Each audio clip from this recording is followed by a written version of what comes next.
Assalamualaikum warahmatullahi wabarakatuh. Kembali lagi di RMB Mistis.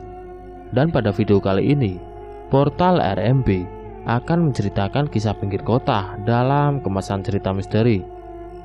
Untuk cerita kali ini saya akan melanjutkan cerita yang kemarin, cerita yang berjudul Suara Erangan dari Gubuk Tua, bagian kelima karya Widya Yasmin. Lalu seperti apa kisah selengkapnya?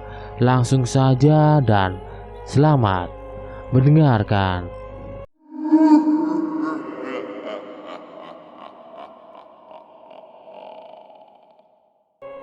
Selama hampir setengah jam aku mendengar suara gaduh dari dalam gubuk tua itu. Aku tak berani masuk ke dalam sebelum suami juga warga lainnya datang. Terdengar suara lelaki yang mengerang kesakitan. "Brengsek kamu! Cepat lepaskan! Aku sudah gak tahan lagi, sakit banget!" teriak Resti yang tampaknya tengah memukuli lelaki itu. "Au, tolong hentikan Bu Resti, saya juga sakit banget," ucap lelaki itu sambil meringis dan mengerang. Beberapa lama kemudian suamiku juga PRT dan warga lainnya mulai berdatangan lalu masuk ke gubuk tua itu. "Astagfirullah Bu Resti, Pak Hadi, apa yang sedang kalian lakukan?" tanya PRT dengan mata yang terbelalak saat menyaksikan dua sejoli yang tengah menempel satu sama lain seperti Vina dan Doni dulu. "Tolong kami, tolong lepaskan kami," ucap Resti sambil menangis terseduh-seduh. Kulihat Pak Hadi berusaha meraih penutup wajahnya. Tampaknya ia sangat malu dengan apa yang tengah ia lakukan bersama Resti. "Apa yang kamu lakukan, Resti? Pak Hadi ini udah punya istri," ucapku dengan wajah puas karena bisa menyaksikan orang yang sangat kubenci berada dalam posisi yang sangat teramat memalukan. "Tolong aku Hasnah, tolong!" teriaknya sambil kembali menangis. Walau sebenci apapun aku padanya, tapi tetap saja aku merasa iba dengan apa yang tengah menimpanya. Aku segera menelpon dokter yang waktu itu membantu Vina dan Doni. Namun ternyata ia begitu sulit untuk dihubungi. Mungkin karena telah larut malam, jadi mungkin saja ia tengah terlelap. Setelah beberapa kali mencoba menelponnya, tiba-tiba telepon itu bisa tersambung. Setelah mendengar semua penjelasanku, untunglah dokter yang tinggal masih sekampung denganku itu mau datang membantu Resti dan Pak Hadi. Tiba-tiba Resti bergumam aneh, matanya tiba-tiba melotot sambil berusaha mencekik leher Pak Hadi. "Kamu pembunuh!" ucapnya dengan mata yang membelalak. Saat itu suasana tiba-tiba terasa mencekam. Bulu kuduku terasa meremang melihat apa yang Resti lakukan. "Istighfar, Res, kamu bisa membunuh Pak Hadi," ucapku sambil mencoba melepaskan tangan Resti yang mencoba mencekik Pak Hadi. Kulihat Pak Hadi tampak kesakitan. Ia terus mengerang dan nyaris kesulitan bernafas. "Istighfar Bu Resti," ucap PRT yang merasa kebingungan untuk melepaskan Resti karena saat itu tubuhnya sama sekali tak tertutupi selembar benang pun. Kulihat Resti seperti melupakan rasa sakitnya. Ia tampak hilang kendali dan berusaha membunuh Pak Hadi. "Apakah kamu Doni?" tanyaku. Resti mengangguk sambil bergumam dengan ekspresi wajah yang menyeramkan. "Apakah Pak Hadi yang membunuh Doni?" tanyaku sambil mengarahkan ponselku padanya. Iya, saya yang telah membunuh Doni," ucapnya sambil terus mengerang kesakitan. Tiba-tiba kulihat Resti terkulai lemas dan hilang kesadaran. Para warga lalu berusaha melepaskannya, tapi ternyata mereka bagaikan memakai perekat yang menyebabkan tubuh mereka menempel dan sangat sulit untuk dipisahkan.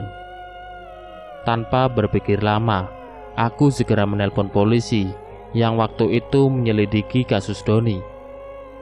Tiba-tiba Pak Dokter datang dan bersiap menyuntikkan obat ke bagian tubuh Resti juga Pak Hadi.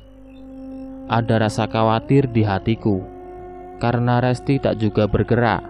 Tiba-tiba dokter meraih ponselnya, lalu menelpon ambulans. Setelah itu, ia menyuruh para warga untuk membantunya melepaskan tubuh Resti secara perlahan. Kulihat keduanya tampak terkulai lemas dan tak sadarkan diri. Beberapa waktu kemudian, mobil polisi juga ambulan datang. Para warga langsung menutupi tubuh keduanya, lalu mengangkat mereka ke dalam ambulan dan membawa mereka ke rumah sakit untuk segera mendapat pertolongan. Setelah mendapat laporan dariku, juga bukti rekaman tadi, polisi segera mengikuti mereka ke rumah sakit untuk memproses Pak Hadi nanti setelah ia sadar. Pak RT juga warga lainnya ikut ke rumah sakit, sedangkan aku juga Mang Rehan harus segera kembali ke rumah karena telah meninggalkan anak-anak. "Bu Hasnah!" Terdengar suara lirih saat aku berjalan melewati kebun paprika yang membuat bulu kuduku meremang. Dengan segenap keberanian yang ada, aku mencoba menoleh ke belakang. Lalu kulihat sepasang sejoli dengan wajah pucat dan menyeramkan itu melambaikan tangan padaku. "Hei!" Aku bergidik ngeri sambil berlari berbirit-birit meninggalkan suamiku. "Tunggu, Mah!" teriaknya sambil berlari mengejarku. Wajah Doni juga Vina terus terbayang-bayang dalam ingatanku, apalagi saat itu tengah malam. Jadi rasanya begitu menakutkan saat membayangkannya. Namun aku berharap Pak Hadi segera diproses oleh hukum agar Doni tak lagi gentayangan. Tiba-tiba aku teringat pada Bu Romlah. Bagaimana reaksinya jika ia mengetahui perselingkuhan juga tindak kriminal yang telah suaminya lakukan? Mungkin ia akan sangat terpukul. Padahal mungkin saja luka karena kehilangan Vina pun belum benar-benar sembuh.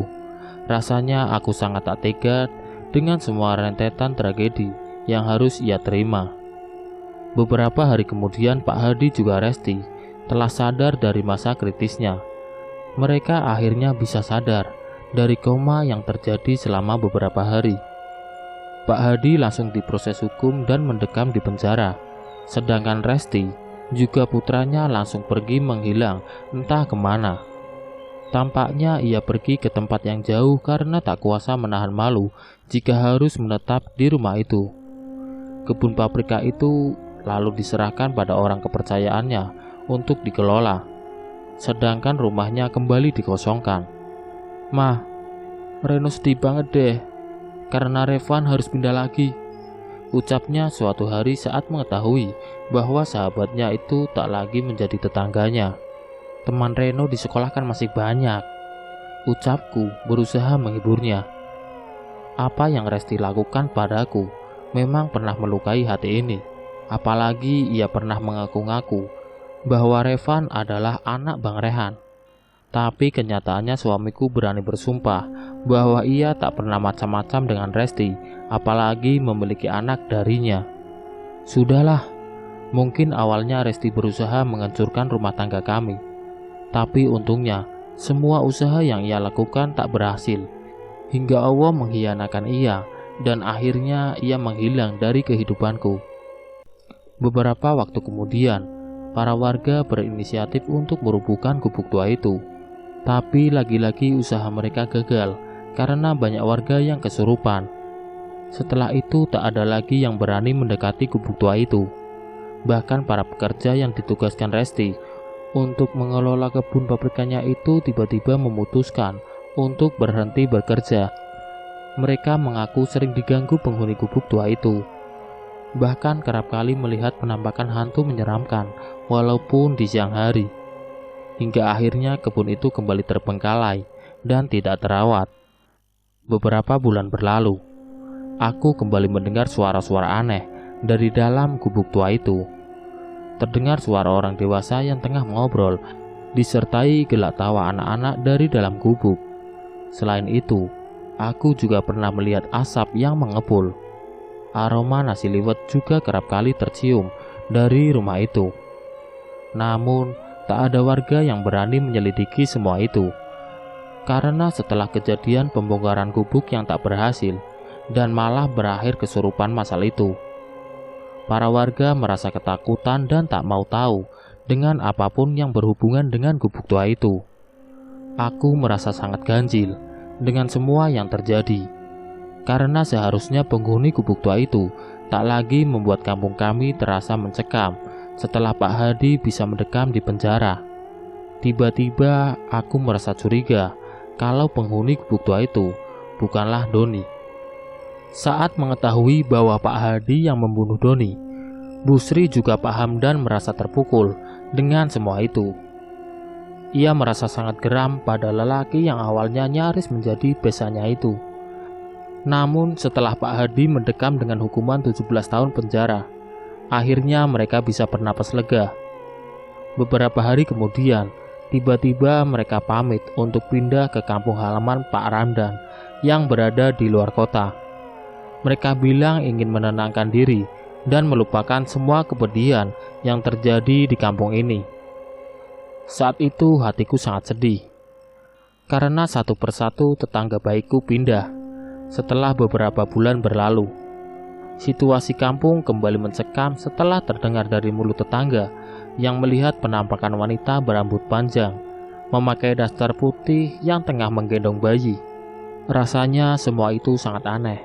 Apakah hantu bisa beranak pinak? Semua itu membuat kepalaku terasa sangat pusing. Wak, wak. Sayup-sayup ku dengar suara bayi dari arah kebun paprika yang kembali terbengkalai bercampur tumbuhan ilalang yang menutupi gubuk tua itu. Selain suara bayi, aku juga sering mendengar suara orang menimba air di sumur yang terletak tidak jauh dari gubuk tua itu. Timbaannya yang terbuat dari tali karet yang bergantung pada tiang besi sehingga menimbulkan bunyi kriet-kriet ketika sumur itu ditimba. Jika siang hari, suasana kampung akan ramai oleh kendaraan juga pedagang yang lalu lalang, karena rumahku terletak di pinggir jalan, berseberangan dengan kebun paprika seluas 1 hektar itu. Makanya aku tak bisa mendengar apa-apa dari gubuk tua itu jika di siang hari. Tetapi jika malam hari, di saat suasana kampung yang mencekam, suara-suara dari dalam gubuk bisa terdengar walaupun sayup-sayup. "Pah, bangun deh," ucapku sambil menggoyang-goyangkan tubuh suamiku. Kenapa lagi sayang?" tanyanya dengan wajah lesu.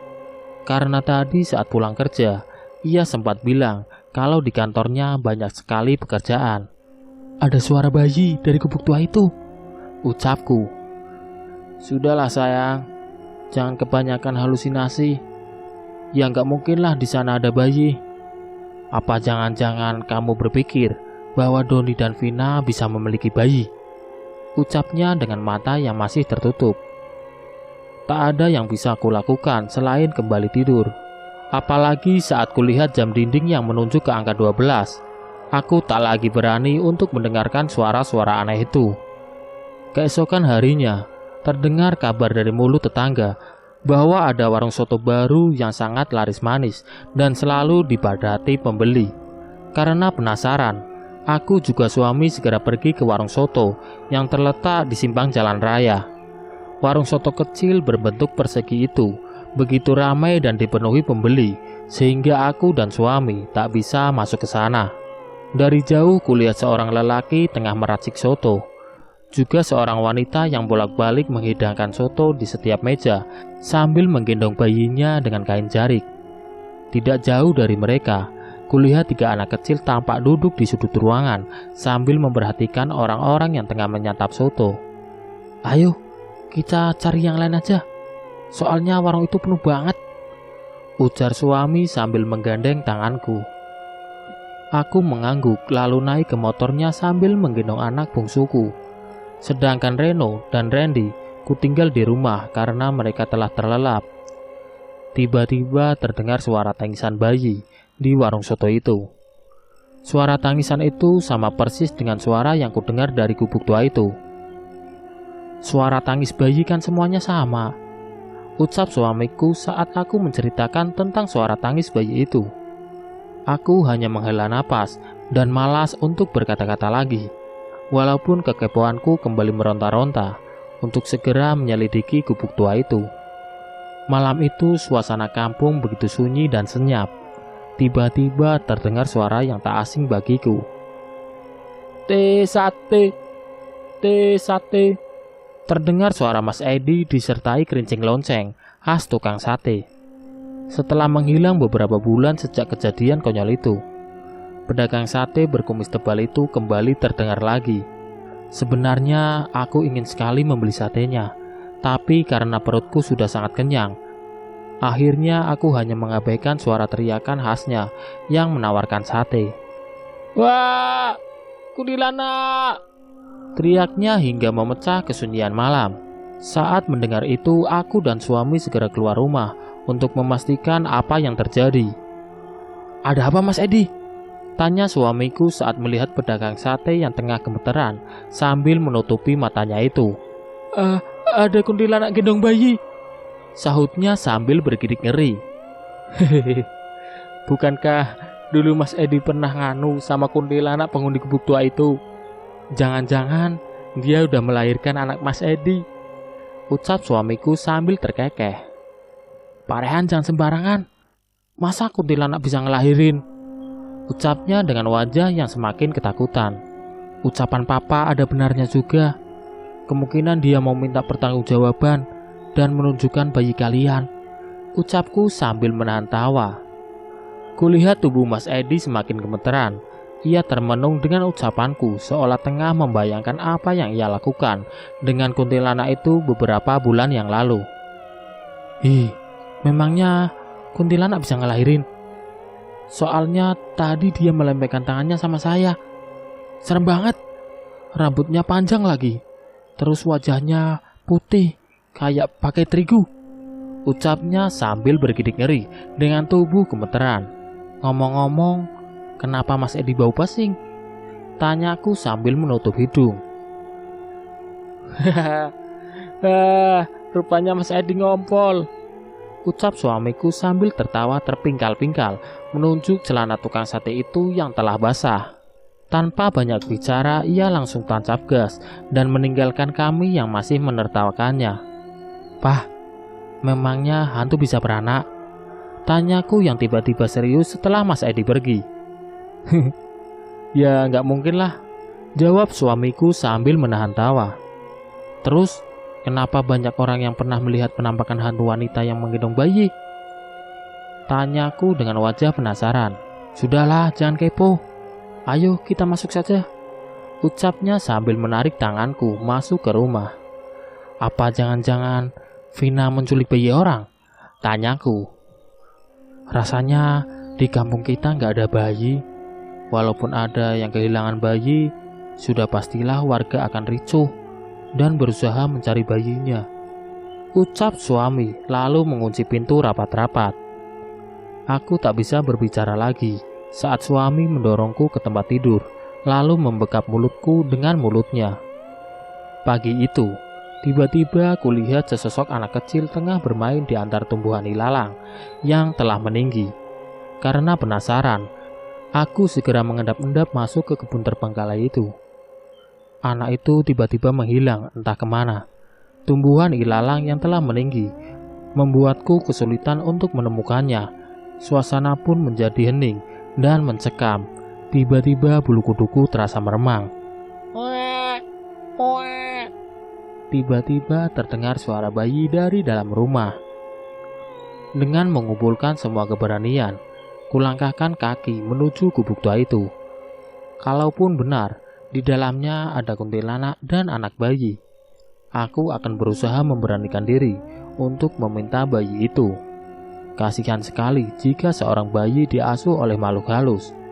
Bayi itu harus membutuhkan ASI, karena tak mungkin sesosok kuntilanak bisa memberi bayi itu ASI. Ketika hendak membuka pintu gubuk itu, rupanya pintu gubuk itu bisa kembali tertutup dengan rapat. Padahal beberapa bulan yang lalu, pintu gubuk itu telah dirusak warga saat aku berusaha membukanya. Ternyata pintu itu terkunci dan sulit untuk dibuka, seolah-olah ada benda berat yang menghalanginya dari dalam. Tiba-tiba, seseorang menepuk bahuku dari belakang hingga membuatku terperanjat dan menekik dengan keras. Aku berteriak dengan keras, saat seseorang tiba-tiba menepuk bahuku dari belakang. "Shh," ucap sepasang suami istri yang mengagetkanku itu sambil memberi kode agar aku tak berisik. "Loh, Bu RT dan Pak RT?" Aku terperanjat karena rupanya sepasang suami istri itu diam-diam mengikutiku. "Bu Asna, sedang apa di sini?" tanya Bu RT. "Saya tadi lihat anak kecil bermain di kebun ini, tapi tiba-tiba dia menghilang," sahutku. Sebenarnya kami pun merasa curiga dengan suara-suara aneh yang kerap kali terdengar dari gubuk itu, ucap Pak RT sambil berjalan mengendap-endap menuju gubuk tua itu. Sedangkan Bu RT tampaknya mengikuti dari belakang sambil terus memegangi tangan suaminya. Kulihat Pak RT mendorong pintu gubuk dengan keras, tapi ternyata pintunya tak juga terbuka, seolah ada orang yang sengaja menahannya dari dalam. "Saya RT kampung ini, tolong buka pintunya atau saya akan meminta para warga untuk mendobrak pintu," teriak Pak RT. Mimi takut," ucap Bu RT dengan nada manja yang menggelikan sambil terus merangkul tangan Pak RT. "Oe, oe." Terdengar suara tangisan bayi dari dalam hingga membuat Bu RT semakin ketakutan. "Mimi takut, ucapnya hingga membuatku berusaha menahan tawa dengan tingkah wanita bertubuh gempal itu. "Tolong buka," Pak RT mengulangi ucapannya hingga kulihat pintu itu tiba-tiba terbuka secara perlahan. Kulihat sepasang suami istri beserta seorang bayi dan 3 orang balita tampak ketakutan saat melihat kedatangan kami. "Tolong, izinkan kami tinggal di sini," ucap lelaki itu memelas pada Pak RT. "Bukankah kalian pedagang soto di simpang jalan?" tanya Pak RT.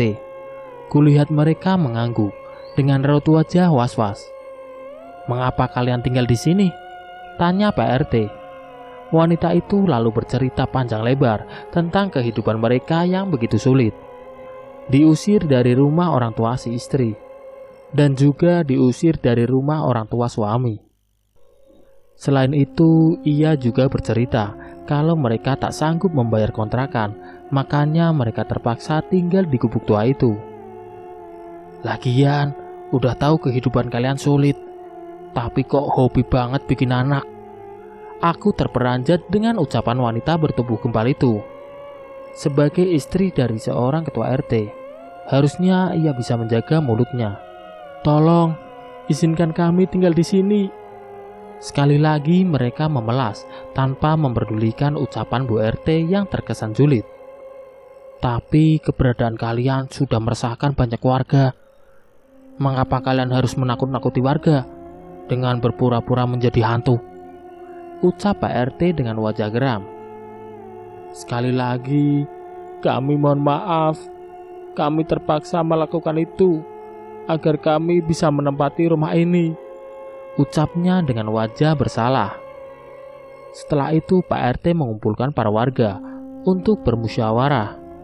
Kulihat sepasang suami istri itu meminta maaf kepada para warga dan memohon agar diizinkan untuk tinggal di gubuk tua itu. Tampak para warga menunjukkan reaksi geram karena tindakan mereka pernah membuat satu kampung merasa tak nyaman.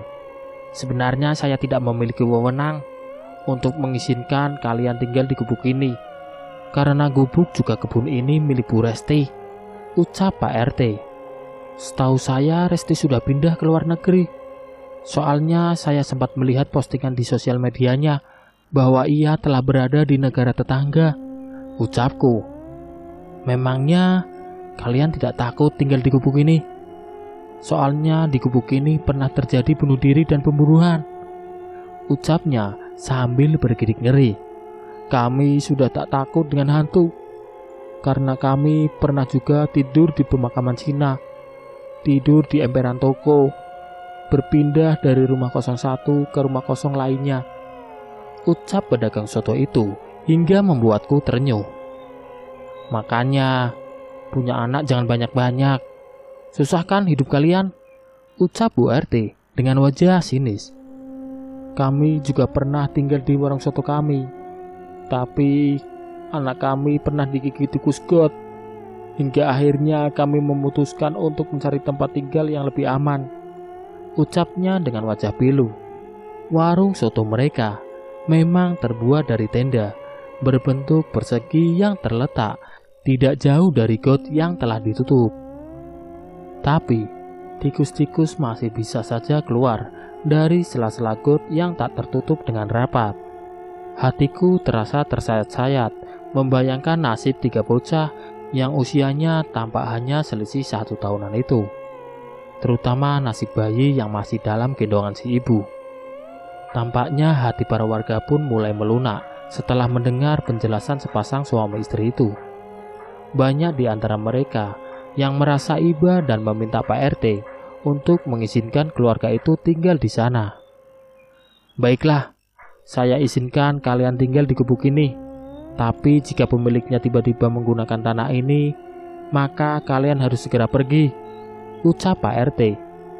Sepasang suami istri itu mengangguk dan mengucapkan banyak terima kasih pada Pak RT juga para warga. Ini pelajaran buat warga lainnya untuk pakai KB.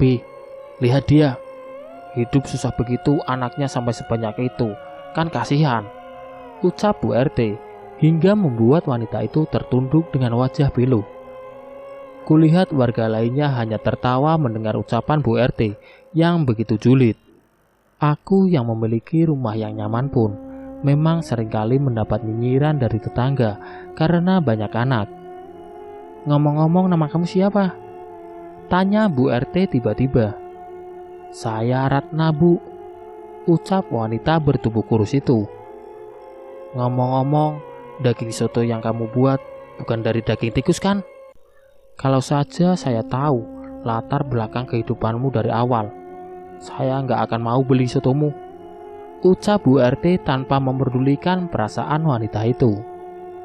Saya berani bersumpah, kalau soto yang kami buat terjamin kebersihannya. Itu dari daging ayam, ucap suaminya. Namanya orang susah, kan bisa saja hilaf atau kepepet, ucap Bu Maryati sambil tertawa bersahutan dengan Bu RT. Dua wanita itu memang terkenal julid.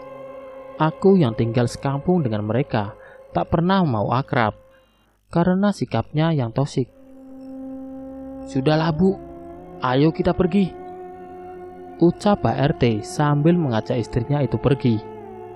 Satu persatu dari mereka bubar meninggalkan sepasang suami istri itu. Wajah mereka tampak terpukul dengan ucapan Bu RT. Juga warga lainnya yang begitu mengiris hati. Aku pun bisa merasakan kepedihan yang mereka rasakan. Harusnya para warga membantu kesulitan mereka, bukan malah mengatakan hal-hal yang menyakitkan hati. Bu Ratna, yang sabar ya. Saya juga punya 3 anak yang masih kecil-kecil. Yang penting kita tawakal dan berserah diri kepada Allah, ucapku. Sebenarnya saya pernah terkena tumor payudara, hingga saya harus menggunakan semua tabungan, menjual perhiasan, dan apa saja yang bisa kami jual untuk biaya operasi, ucapnya dengan wajah tertunduk pilu. Lalu bagaimana sekarang? Tanyaku dengan wajah iba. Kejadiannya beberapa tahun yang lalu, saat kami baru memiliki 1 anak. Untungnya operasi itu berhasil dan saya dinyatakan sembuh. Tapi dokter melarang saya untuk ber-KB karena dikhawatirkan tumor payudara saya akan kembali jika saya ber-KB, ucapnya dengan wajah yang menyiratkan kepedihan. Aku sangat prihatin dengan kondisi mereka, tapi tak ada yang bisa kulakukan selain memberi dukungan dan berdoa agar mereka selalu tabah dalam menghadapi kesulitan. Beberapa hari berlalu, kulihat Bu RT juga warga lainnya tampak gencar memusuhi Bu Ratna sekeluarga. Bahkan Bu RT menyebarkan rumor bahwa soto mereka terbuat dari daging tikus. Entah apa yang merasukinya hingga ia bisa sejulit itu. Padahal seharusnya sebagai istri ketua RT, dia harus mengayomi warga agar bersikap lebih baik kepada sesama tetangga. "Mah, tadi warung soto yang di simpang jalan itu sepi banget loh," ucap suamiku yang baru pulang kerja. Aku merasa bersalah karena menolak tawaran suamiku di pesan WhatsApp saat ia menawarkan untuk membeli soto sepulang kerja. Saat itu, aku tengah masak begitu banyak, makanya aku menolak tawarannya untuk membeli soto itu. Beberapa hari kemudian, tiba-tiba Pak RT tampak gusar sambil mencari-cari istrinya. Ia bilang wanita bertubuh kembal itu tiba-tiba hilang dari kamarnya sejak tengah malam. Semua warga membantu mencari Bu RT, tapi tak juga membuahkan hasil. Bu RT tiba-tiba menghilang bak ditelan bumi. Tak ada satu orang pun yang melihat kemana ia pergi, hingga membuat Pak RT tampak cemas. Portal RMB. Itulah tadi cerita yang berjudul Suara Erangan dari Gubuk Tua. Nantikan cerita kelanjutannya di konten berikutnya.